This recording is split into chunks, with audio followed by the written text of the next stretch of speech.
know who Konsentus are. We work very, very closely with them at OBE, but Jim, for our global audience, please share some more. Yeah, no, thanks, Helen. So Konsentus is a UK-based fintech completely focused on the open banking world.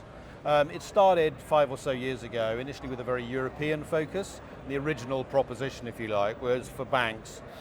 Provide banks with assurance that FinTechs, TPPs, who are accessing their customers' data and customer accounts were correctly licensed and correctly regulated and so on. And they've got I should say now, of course, we have large numbers of European banks as our clients, and that's fantastic.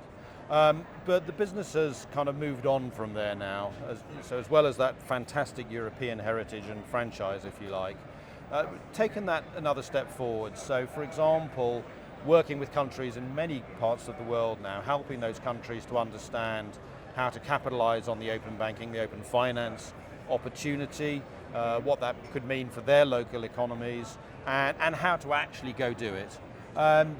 And part of that, that, if you like, that's effectively an advisory capability, and we've got various projects in various parts of the world at the moment and more to come.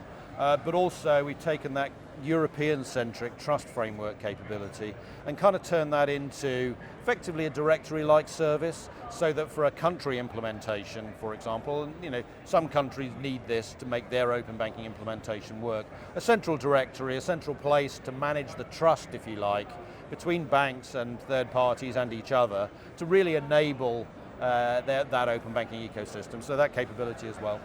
So an important part of the ecosystem, from what you're saying, and I'm learning here, is that that's essential for any regulator that is launching open banking, open finance in a country that doesn't currently have that capability. Yeah, we think it's an important enabler to really, make open banking, make open finance work in that country and make it work seamlessly by providing that central capability. And we've seen that play out in markets like the UK, where of course the directory is part of the UK's implementation as well.